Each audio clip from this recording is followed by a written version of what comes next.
नमस्कार, India voice देख रहे हैं आप और मैं हूं आपके साथ शिवम दुबे। इंडिया वॉइस के खास कार्यक्रम छत्तीसगढ़ कौशल्या भूमि में आप सबका स्वागत है। बुलेटिन की शुरुआत करेंगे।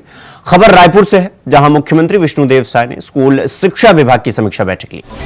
इस दौरान उन्होंने कलेक्टर और विभागीय अधिकारियों को अधूरे स्कूल निर्माण कार्यों को जल्द पूरा करने के निर्देश दिए। इसके अलावा उन्होंने स्कूलों में मरम्मत कार्यों की जांच करने के आदेश भी दिए। अधिकारियों को स्कूलों में लगातार निरीक्षण करने के भी निर्देश दिए गए।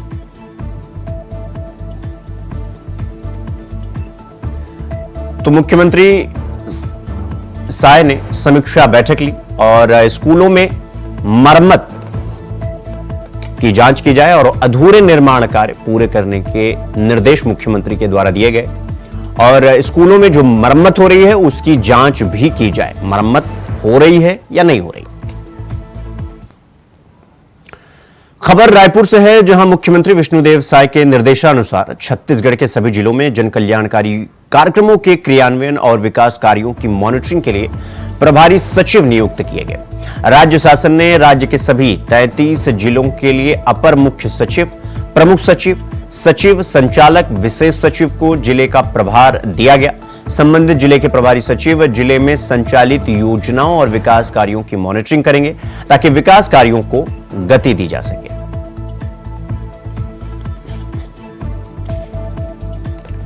इस खबर पर हमारे साथ हमारे सहयोगी मनोज शुक्ला हमारे साथ रायपुर से जुड़ गए हैं। मनोज, सभी 33 जिलों में प्रभारी सचिव नियुक्त किए गए हैं और योजनाओं की मॉनिटरिंग करेंगे, और क्या कुछ खास बातें हैं? जी शिवम, आपको बता दूं शिवम कि ये बीजेपी सरकार की, विष्णुदेव साय सरकार की एक अच्छी पहल मानी जा रही है। इसमें ये जो 33 जिलों में आईएएस लोगों को प्रभार दिया गया है कि वो सरकारी योजनाओं का क्रियान्वयन करें कि देखिए जमीनी स्तर पर योजनाएं पहुंच रही हैं कि नहीं। ये इससे जो है जनता के लिए भी ये एक अच्छी पहल मानी जा सकती है कि सभी राज्यों में ये प्रभारी नियुक्त कर दिए जो जिसकी मॉनिटरिंग होगी कि सरकारी योजनाओं का कितना लाभ जनता को मिल रहा है, कितनी योजनाओं की कितने प्रतिशत तक काम हुआ है कि नहीं हुआ। इस तरह की सारी जो योजनाओं का जानकारी जो है इनके द्वारा लिया जाएगा। तो ये इससे क्या, इससे जिलों में जो कार्य होते रहेंगे उस पर दबाव रहेगा, निर्माण कार्यों में ठेकेदारों पर दबाव रहेगा। तो ये अच्छी पहल बीजेपी सरकार की मानी जा सकती है। जी मनोज, जिस तरह से मुख्यमंत्री विष्णुदेव साय के मुख्यमंत्री बनने के बाद विधानसभा चुनाव में बंपर जीत, इसके बाद फिर लोकसभा में बंपर जीत, उसके बाद राज्य की जिम्मेदारियां भी बढ़ जाती हैं और फिर इसके बाद मॉनिटरिंग करने को लेकर, क्योंकि मुख्यमंत्री की तरफ से आदेश तो दे दिया जाता है लेकिन जमीनी धरातल पर वो चीजें इंपैक्ट कर रही हैं, वो चीजें इंप्लीमेंटेशन उनका हो रहा है या नहीं हो रहा है। तो यानी कि ये जो मुख्यमंत्री की तरफ से आदेश दिया गया है ये राज्य सरकार के लिए और वहां की जनता के लिए एक अच्छी पहल मुख्यमंत्री के द्वारा। बिल्कुल शिवम जी, जनता को काफी इससे लाभ मिलेगा कि जो सरकारी योजनाएं मंत्रालय से निकल रही है उसकी मॉनिटरिंग होती रहेगी और जिले में जो है कितने प्रतिशत तक काम हुए कि नहीं हुए, जनता को सरकारी योजनाओं का लाभ मिल रहा है कि नहीं मिल रहा है, तो इससे जनता को काफी बड़ी राहत मिलेगी। जी मनोज, और इसके बाद फिर सचिव, इसके बाद प्रमुख सचिव, इन सब का अलॉटमेंट भी हुआ, सचिव का, प्रभारी सचिव की नियुक्ति भी की गई। यानी कि मुख्यमंत्री के द्वारा ये आदेश जो है वो साफ साफ दिखाई देता है कि जो विकास परियोजनाएं जमीन पर जा रही हैं उसका बाकायदा जांच किया जाए, क्या वो इंप्लीमेंट हो रही हैं या नहीं हो रही हैं। यानी कि मुख्यमंत्री विष्णुदेव साय इसको लेकर चिंतित हैं और राज्य की बेहतरी के लिए उनके द्वारा एक अच्छा आदेश, एक अच्छी पहल। बिल्कुल शिवम जी, इस प्रकार से अगर आप खुद देखिए कि जो योजनाएं होती है, योजनाओं में कितना गड़बड़ झाला होता है, चाहे वो निर्माण कार्यों को लेकर आप देख सकते हैं और कोई योजना होती है जो गरीब आदिवासी लोगों के लिए, महिलाओं के लिए जो योजनाएं निकलती उन पर भी घोटाले की बात सामने निकल कर आती है। तो ऐसे में इन सब पर लगाम लगाने के लिए ये जो सचिव, ये आईएएस अधिकारियों का जो है जिले का प्रभार दिया गया, ये बड़ी राहत होगी और सरकारी योजनाओं का सही ढंग से क्रियान्वयन जिले में हो पाएगा। इसलिए ये अच्छी पहल मानी जा सकती है। जी मनोज जी, ये जितने भी प्रमुख सचिव हैं, प्रभारी सचिव हैं, इनकी नियुक्ति कहां कहां की गई है और लगभग कितने अधिकारियों को अलॉट किया गया है इन सब निगरानी रखने के लिए योजनाओं पर? मनोज। जी जी जी शिवम आपको बता दूं कि छत्तीसगढ़ में 33 जिले हैं। 33 जिले में प्रभारी नियुक्त किए गए हैं और सारे आईएएस कैडर के अधिकारी हैं। और इससे जो है काफी जनता को राहत मिलेगी कि सरकारी योजनाओं का लाभ सीधे जनता तक मिल रहा है कि नहीं मिल रहा है, कितने प्रतिशत काम हो रहे हैं कि नहीं हो रहे हैं, सरकारी योजनाओं का कितना लाभ कितना निर्माण हो रहा है, जैसे मंत्रालय से जो योजनाएं लागू होती हैं उनका सही ढंग से जिलों में क्रियान्वयन हो रहा है कि नहीं हो रहा है। तो इस पे जिले में अधिकारियों के ऊपर कसावट लाने के लिए यह पहल जो है बीजेपी की सराहनीय पहल मानी जा सकती है। जी मनोज, तो जिस तरह से लगातार योजनाएं जमीन पर तो मुख्यमंत्री के द्वारा आदेश तो दे दिया जाता था, लेकिन हमने राशन घोटाला देखा, राशन में मनमानी देखी, कहीं पर राशन वितरण हो रहा है। शिक्षा में भी हमने देखा कि कई स्कूल जर्जर थे। क्या इन सब शिकायतों को आधार मानकर मुख्यमंत्री के द्वारा यह आदेश दिया गया कि जो भी योजनाएं मेरे द्वारा या प्रदेश की सरकार द्वारा दी जा रही हैं लोगों को, उसके लिए मुख्यमंत्री ने इतना जो प्रभारी सचिव हैं या जितने अधिकारी कैडर के लोग हैं, अधिकारी हैं, उनको जमीन पर इसलिए रखा गया ताकि इन योजनाओं को जमीन पर पहुंच रहे हैं या नहीं पहुंच रहे हैं, इसकी निगरानी मुख्यमंत्री को अप टू डेट मिलता रहे। जी बिल्कुल बिल्कुल ये पहल इसीलिए की गई है कि जिले के अधिकारियों पर लगाम लगाई जा सके, भ्रष्टाचार पर अंकुश लगाया जा सके। इसी सब के लिए विष्णुदेव साय की ये सराहनीय पहल है कि जिले में जो है अब प्रभारी नियुक्त कर दिए गए। सीधी मॉनिटरिंग होगी, उसके मंत्रालय से उसकी मॉनिटरिंग होगी और प्रभारी जो है उसकी रिपोर्ट जो है मंत्रालय में करेंगे, जो सीएम तक डायरेक्ट पहुंच पाएगा। तो इसलिए सब मिला के ये माना जा सकता है कि ये बीजेपी सरकार की सराहनीय पहल है। जी मनोज, आप हमारे साथ बने रहिएगा, हम फिर आपका रुख करेंगे अगली खबर की ओर। रायपुर के बस्तर के लोहांडीगुड़ा के आदिवासी छात्र की हत्या के विरोध में कांग्रेस प्रदेश भर में विरोध प्रदर्शन करेगी। कांग्रेस की तरफ से राज्य के सभी जिला मुख्यालयों में सीएम विष्णुदेव साय और गृह मंत्री विजय शर्मा का पुतला दहन करने का ऐलान किया गया है। इस दौरान पीसीसी चीफ दीपक बैज ने सभी जिला कांग्रेस कमेटियों को इस संबंध में निर्देश जारी किए हैं। सभी जिलों में एनएसयूआई द्वारा विरोध प्रदर्शन किया जाएगा। कांग्रेस ने बीजेपी सरकार पर लचर कानून व्यवस्था की वजह से प्रदेश में अपहरण, हत्या और मॉब लिंचिंग जैसी गंभीर घटनाएं होने का आरोप लगाया है।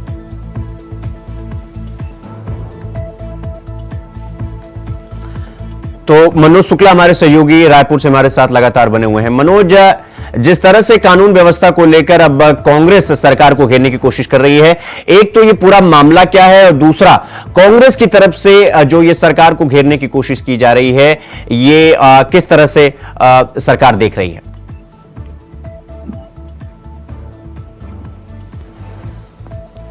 मनोज, आप सुन पा रहे हैं मुझे?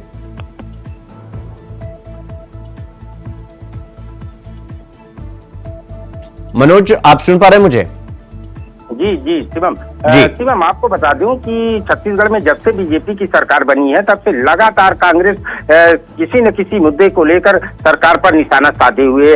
ऐसे में ये जो अभी एनएसयूआई की तरफ से आज जो धरना प्रदर्शन किया जा रहा है लचर कानून व्यवस्था को लेकर, ये बड़ी बात सामने निकल कर आई है। लगातार एनएसयूआई के द्वारा या कांग्रेस पार्टी के द्वारा लगातार सरकार को घेरा जा रहा है। ऐसे में जो है आज जो है बड़ा प्रदर्शन छत्तीसगढ़ के सभी जिला मुख्यालयों में देखने को मिल रहा है। जी मनोज, तो जिस तरीके से आदिवासी छात्र की हत्या के विरोध में प्रदर्शन हो रहा है, क्या राज्य की लॉ एंड ऑर्डर व्यवस्था को लेकर जो सवाल खड़े हो रहे हैं और प्रदर्शन भी हो रहा है कांग्रेस की तरफ से, वो कहीं ना कहीं सरकार को सही दिशा दिखाने के लिए है या इसमें राजनीति भी इसमें शामिल हो रही है? जी शिवम आपको बता दें कि अभी बलौदा बाजार में ये असामाजिक तत्वों द्वारा जो है घटना सतनामी समाज के गिरोधपुरी में घटी। ठीक है मनोज, मैं आपके पास आऊंगा। हमारे साथ अमित श्रीवास्तव प्रवक्ता कांग्रेस हमारे साथ जुड़ गए हैं। अमित जी, जिस तरह से आदिवासी छात्र की हत्या के विरोध में आज कांग्रेस प्रदर्शन करने का ऐलान कर रही है, सभी जिलों में कांग्रेस का विरोध प्रदर्शन होगा और आप लॉ एंड ऑर्डर और लचर व्यवस्था को लेकर, कानून व्यवस्था को लेकर आप सवाल खड़े कर रहे हैं, क्या इसमें सिर्फ आदिवासी छात्र की हत्या के विरोध में प्रदर्शन हो रहा है या इसमें राजनीति भी इन्वॉल्व हो रही है कहीं ना कहीं? अमित जी, बिल्कुल विषय नहीं है। जब से 6 महीनों से विष्णुदेव सरकार आई है तब से छत्तीसगढ़ में कानून की व्यवस्था पूरी तरीके से लचर हो गई है। ऐसा लगता है कि शासन प्रशासन में इनकी पकड़ पूरी ढीली हो गई है। और हमारी सरकार के समय तो हम कहा करते थे कि शासन में पुलिस की धमक और खाकी की चमक लोगों को दिखनी चाहिए, और अपराधी उसमें खौफ में रहे और आम जनजीवन सुख से रहे। लेकिन जिस प्रकार से अभी देखने को मिल रहा है, ये शासन प्रशासन इस सरकार से संभल नहीं रहे और इसको देखते आज हमारी छात्र विंग एनएसयूआई ने प्रदर्शन का ऐलान किया था। और निश्चित तौर पे वहां पर जिस प्रकार का पूरे अगर आप देखेंगे, चाहे यहाँ पर मॉब लिंचिंग का केस हो, उसके बाद लगातार जिस प्रकार की घटनाएं आ रही है, वो छत्तीसगढ़ के परिप्रेक्ष्य में बहुत दुखद है, क्योंकि ऐसी घटनाएं पूर्व में छत्तीसगढ़ में कभी देखने को नहीं मिलती थी। छत्तीसगढ़ हमेशा से समरसता का, लोग यहाँ पर भाईचारा से रहते हैं। ठीक है, पिछले कुछ दिनों से अगर आप अमित जी देखेंगे, हमारे साथ राजीव चक्रवर्ती, प्रवक्ता भारतीय जनता पार्टी के जुड़ गए हमारे साथ। राजीव जी, जिस तरीके से राज्य में पहले इस तरह की घटनाएं नहीं होती थी, लेकिन जब से आपकी सरकार आई है, राज्य की लॉ एंड ऑर्डर और जो कानून व्यवस्था है वो चरमरा गई है, और ऐसा आरोप लगा रहे हैं मिस्टर श्रीवास्तव जी। देखिए, कोई अपराध होने पर कानून व्यवस्था पर प्रश्न चिन्ह खड़ा कर लेना ये कांग्रेस का काम है। कानून अपना काम करेगा, अपराधी पकड़ लिए गए हैं, कोई भी अपराधी छूटता नहीं है। कांग्रेस ने पिछले 5 वर्षों में अपराधियों का संगठित जालों को बहुत संरक्षण दिया, इसलिए अपराधियों की जड़ें मजबूत हो गई है। मैं इसे स्वीकार करता हूँ। और अपराधियों के जड़ों को, अपराध के सिंडिकेट को तोड़ने में थोड़ा समय लगता है, क्योंकि 3 महीने चुनाव में लग गए, लोकसभा और विधानसभा में, तो थोड़ा सा ये विलम्ब हुआ है। लेकिन वो ऑपरेशन शुरू हो चुका है और इस बीच जब ऑपरेशन होगा तो उसमें भी कांग्रेस पार्टी ये आरोप लगाएगी कि आम नागरिकों के साथ भय किया जा रहा है, लोगों को धरपकड़ की जा रही है। वो भी एक दौर आएगा। पर आपके लोकप्रिय चैनल के माध्यम से ये विश्वास दिलाता हूँ कि कानून व्यवस्था बहुत शानदार रहेगी और हो चुकी है। राजीव जी, ये जो सिंडिकेट है, देखिए राजीव जी, सरकार आपकी है और आप इसके जिम्मेदार होते हैं। आप अब कह रहे हैं कि कांग्रेस इस पर कल को हम एक्शन लेंगे तो फिर से हल्ला बोल करेगी। सवाल यह है कि सर, जब कल आप विपक्ष में थे तो आप ही यही किया करते थे, सवाल पर कानून व्यवस्था पर सवाल खड़े करते थे। तो आज अगर कांग्रेस इस पर सवाल खड़े कर रही है, विपक्ष में है, मुख्य विपक्षी दल है सर, तो वो तो सवाल खड़ा करेंगे ना। आपकी जिम्मेदारी है राज्य की कानून व्यवस्था को बेहतर तरीके से चलाने की। बिल्कुल बिल्कुल बेहतर तरीके से चलाएंगे और बेहतर किया भी गया है। पहले बहुत जिस प्रकार अपराधी खुलेआम घूमते थे, हमने चिन्हांकित किया है और लगभग 170 अपराधी केवल रायपुर शहर के ही जिला बदर किए जा चुके हैं। और भी अपराधियों को ये चिन्हांकित किया जा रहा है। और जो निदान जिस प्रकार से नशे के सौदागर या नशे के आदि लोग जो अपराध करते हैं, उसको लेकर निदान एक महत्वपूर्ण योजना चल रही है। जो शहर के अंदर जो छोटे छोटे अपराधी रहते, घुमंतु अपराधी रहते हैं, उनकी धरपकड़ की जा रही है। जरूर देखिए, ये पूरे भारतवर्ष की समस्या है, अपराध और अपराधी, क्योंकि ये सामाजिक बुराई है। इसको बहुत जल्द, इसके लिए ठोस उपाय किए जा रहे हैं और आपको उसका परिणाम दिखेगा आने वाले समय में। अपराधी जेलों के अंदर जवाब ले लेते हैं। अमित जी जवाब दीजिए। वो कह रहे हैं कि कल को हम एक्शन लेंगे, तो इस पर कांग्रेस भी इस पर हो हल्ला करेगी और इसके बाद वो भी इस पर अभी तो फिलहाल वो जिस तरीके से आरोप लगा रहे हैं, कल को वो फिर से आरोप लगाएंगे। और ये राज्य स्तर की नहीं, ये तो पूरे देश की समस्या है। अमित जी, बदनाम और एकत्र भी करते हैं तो उसकी चर्चा नहीं चाहते। देखिए, इस प्रकार सत्तारूढ़ दल के लोगों को तक बेलगाम हो गए हैं, अपराधियों के हौसले बढ़ गए हैं। मॉब लिंचिंग से जिस प्रकार की घटनाएं हो रही हैं, मुझे लगता है कि सरकार संभाल नहीं पा रही है। मैंने और जैसा कहा ना कि सर, आप की जिम्मेदारी जवाबदारी होती है कि ऐसे लेकिन सरकार तरीके से फेयर फिक्स हुई है। और जिस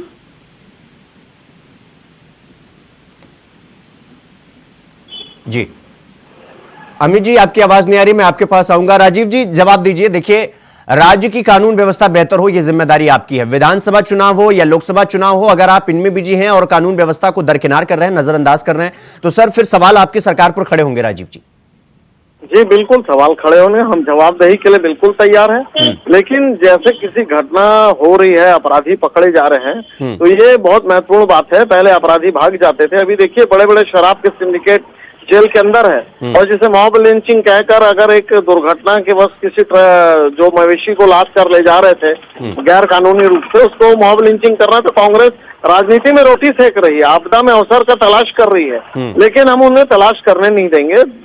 कानूनी स्थिति की स्थिति और अच्छे करने की आवश्यकता, मैं इस चीज को स्वीकार करता हूँ।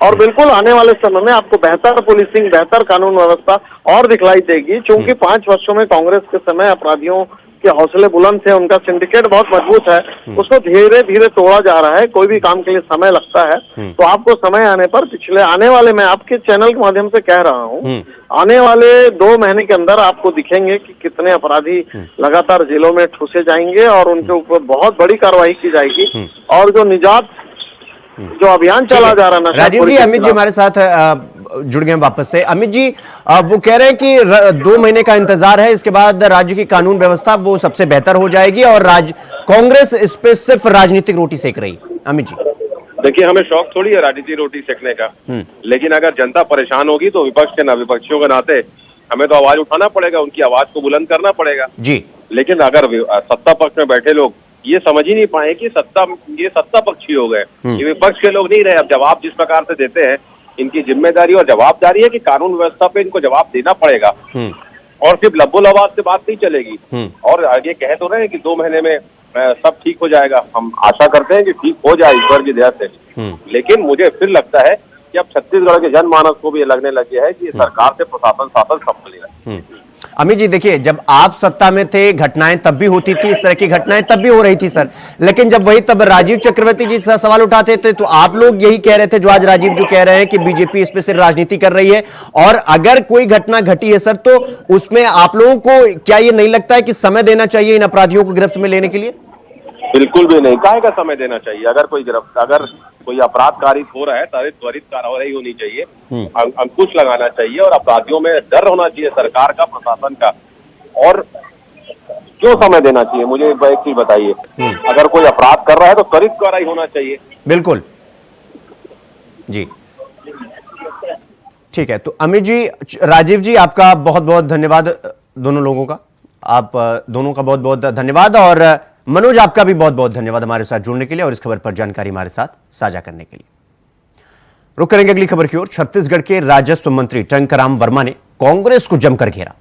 लोकसभा चुनाव में कांग्रेस पार्टी की हार पर समीक्षा बैठक को लेकर उन्होंने कहा कि 5 साल के शासन में कांग्रेस ने छत्तीसगढ़ में सिर्फ भ्रष्टाचार, अत्याचार और अन्याय हुआ है। उन्होंने कहा कि विधानसभा चुनाव के दौरान ही पार्टी में आपसी घमासान मचा हुआ, जिसका परिणाम लोकसभा चुनाव में देखने को मिला कि छत्तीसगढ़ में कांग्रेस का पूरा सफाया हो गया। तो वहीं महतारी वंदन योजना को लेकर उन्होंने कहा कि भारतीय जनता पार्टी जो कहती है वो करती। देखिए, ये अपनी कांग्रेस पार्टी की उनकी अपनी बात है और आप सबको पता है कि छत्तीसगढ़ के विधानसभा चुनाव के समय से ही उनके बीच में आपस में घमासान मचा हुआ है।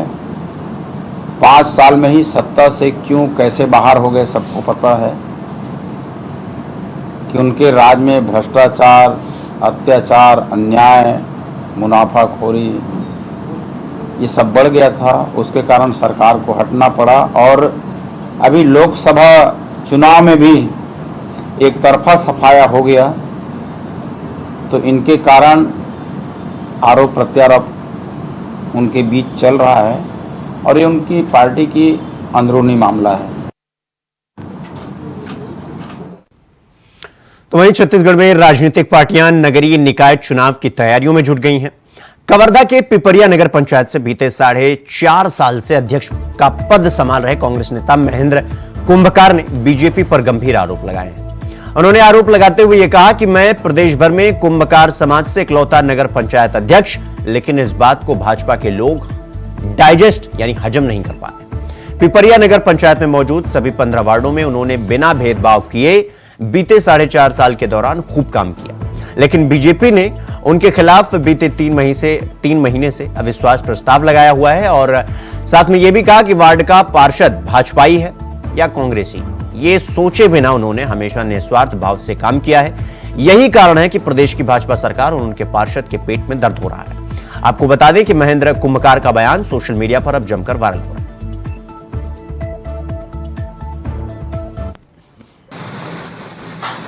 नमस्कार साथियों, मैं महेंद्र कुंभकार, नगर पंचायत अध्यक्ष पिपरिया, जो कुंभकार समाज से आता हूं और पूरे छत्तीसगढ़ में मैं कुंभकार समाज से एकमात्र नगर पंचायत अध्यक्ष जनप्रतिनिधि हूँ। मैं आपसे कुछ बातें शेयर करना चाहता हूँ। मैं जब से नगर पंचायत अध्यक्ष बना 4.5 साल का कार्यकाल मेरा पूरा हो चुका है और ये अनारक्षित सीट में मैं अध्यक्ष बन के बैठा हूँ और यही चीज भाजपा के कुछ लोगों को पच नहीं रहा है। मेरे विरुद्ध अविश्वास प्रस्ताव 3.5 महीने से लगाया हुआ है, लगातार परेशान किया जा रहा है और मुझे पद से गिराने में लगे हुए हैं। रुक करेंगे अगली खबर की ओर। अगली खबर रायपुर से है, जहां नए कानून के संबंध में आम जनता को अवगत कराने के लिए जागरूकता अभियान का आयोजन राजधानी के टिकरापारा थाना परिसर में किया गया। कार्यक्रम में बतौर मुख्य अतिथि राजस्व मंत्री टंकराम वर्मा शामिल हुए।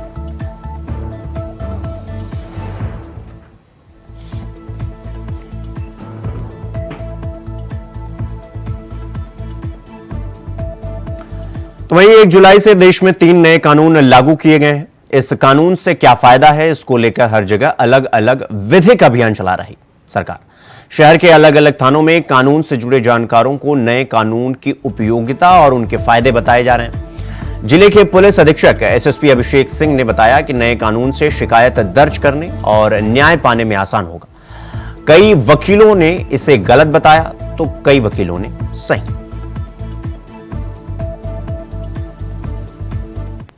जो 3 नए कानून जो आज से लागू हुए हैं, उसमें अभी इतनी जल्दी कोई भी धारणा बनाना उचित प्रतीत नहीं होगा। जहां तक अब बाद में निकलेंगे, सिक्के के 2 पहलू होते हैं, बाद में निकलेंगे कि कौन सा कानून किसको प्रभावित कर रहा है।